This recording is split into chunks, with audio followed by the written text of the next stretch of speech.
looking to buy the Bankok Post. The Bankok Post, please. Yes.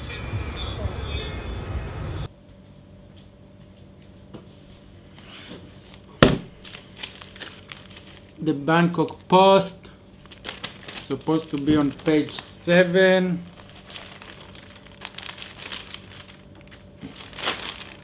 Ha! Here it is.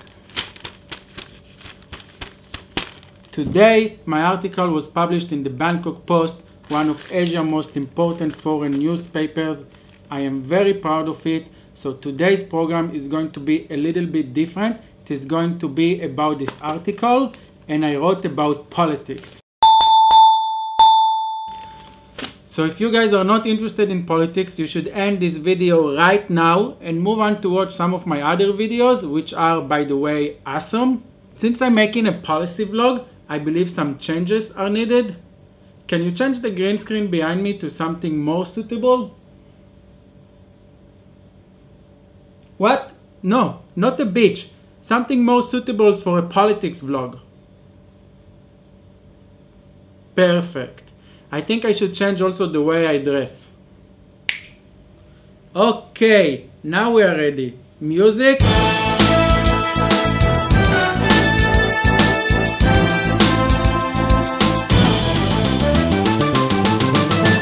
Perfect.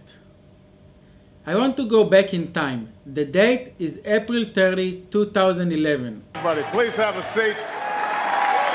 The occasion, White House Correspondents' dinner. My fellow Americans, The background, Donald Trump supported a campaign that questioned President Obama's place of birth. Recently, you've spent a lot of time talking about President Obama's birth certificate, or lack thereof. You don't seem convinced that he has one. No, I'm not convinced that he has one. I've had very smart people. The attendees, US top journalists and media professionals, and Donald Trump.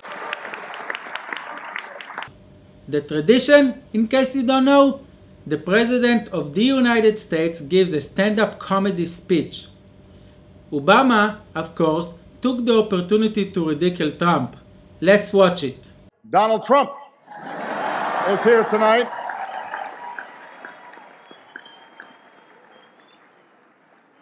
Now, I know that he's taken some flack lately, but no one is happier, no one is prouder to put this birth certificate matter to rest than the Donald. Whoa, was that a reference to Donald Duck?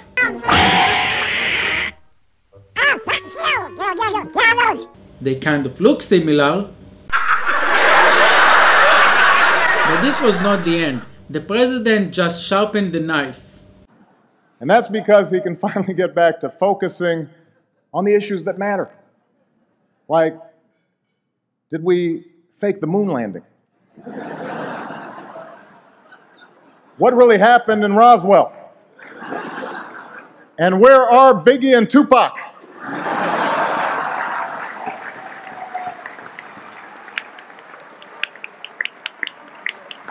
Whoa, take a look at Trump's face. At first, he seemed amused. Like, did we fake the moon landing? What really happened in Roswell? And where are Biggie and Tupac? But as you can clearly see, slowly but evidently, the smile faded and turned into an unequivocal expression of rage. The president continued. All kidding aside, obviously we all know about your credentials and breadth of experience. For example, no, seriously, just recently, in an episode of Celebrity Apprentice, at the steakhouse, the men's cooking team did not impress the judges from Omaha Steaks. And there was a lot of blame to go around, but you, Mr. Trump, recognized that the real problem was a lack of leadership. And so ultimately you didn't blame Little John or Meatloaf. You fired Gary Busey. Gary, you're very talented. You're very unique. You're an amazing guy. And Gary, you're fired. And these are the kind of decisions that would keep me up at night.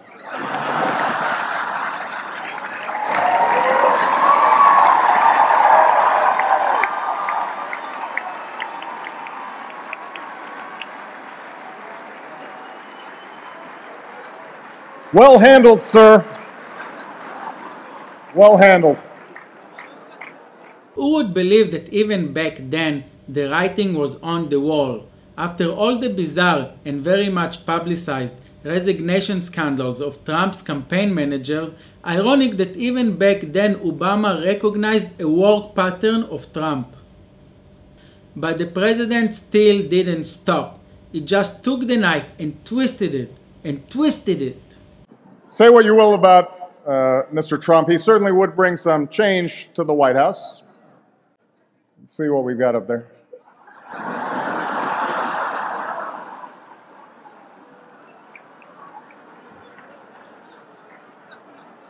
Whoa, isn't it funny? The Trump White House, casino, hotel, golf course, presidential suites, it even has girls in bikini. Check it out again. I love it. I mean, you must admit, President Obama is not just an excellent speaker, he's pretty funny too. But back to the point, the emphasis was on the word change, or should we note the keyword change, the one Obama the White House in 2008? Ironic, isn't it? What were Donald Trump's thoughts at this very moment when the President of the United States and the US most important journalists were laughing at his expense?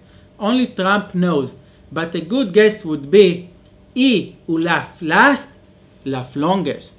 Take a look at all the people in this room. Nobody in there ever imagined that Trump has even the slightest possibility of winning the Republican Party nomination, let alone become president. But politics is the realms of paradox, and history is full of irony. If one thinks about it carefully, Trump is the exact opposite of Obama. Obama is very cautious and eloquent speaker. Trump is vulgar, grotesque, and speaks the first thing that comes to mind. Obama is very calculated. Trump, on the other hand, is very capricious. One is a Democrat, the other a Republican. One believes in diplomacy to resolve conflict. The other prefers military threats and the use of force. One supports contracting the army, while the other supports in augmenting it. There is a reason why Americans are running after Trump, the opposite of Obama. And a lot of Americans do run after Trump. And that's because after 8 years with Obama, Americans are disillusioned, especially after the inspiring and promising and hopeful campaigns of Obama in 2008 and 2012. Obama's promise for change and hope are not felt by middle-class, blue-collar Americans.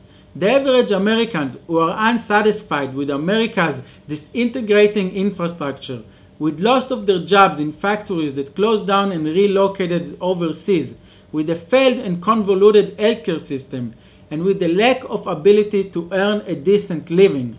Nevertheless, despite the contradiction between the two candidates, up until recently, the campaigns of Obama in 2008 and of Trump in 2016 are strikingly similar. Both candidates, even though they are using opposing phonetics and art of speech, were able to unprecedentedly inspire the masses without actually offering any substantial content, a clear vision, constant policy solutions, or some out-of-the-box legislation. Like Obama in 2008, Trump provides endless of contradicting statements, changing his position depending on where he stands and to who he speaks, yet he still gained momentum that until recently seemed unstoppable. However, seems like Trump is starting to lose momentum. The newly publicized tapes about Trump's attitude towards women seems to give Clinton the upper hand and pave the way to the White House. Nevertheless, I wouldn't hurry to declare Clinton a winner just yet. It is still too soon to belittle or underestimate Trump. Obama made this mistake in 2011. As we've seen, that Donald might pull a new duck from his hat. I bet you guys are really confused right now. Who am I supporting in this election? Well, this is out of the scope of this video. But given the circus that is happening in this election, and by circus I really mean it in a negative connotation, I will make another video where I will inform Americans who I think they should vote for. So make sure to subscribe. If you enjoyed this video, then I and my little duck, or Donald Duck, or Donald Trump, whatever you want to call it, would really appreciate if you share this video. Thank you. Oh, my face hurts.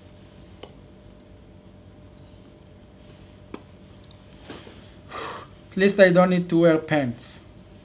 Hi there.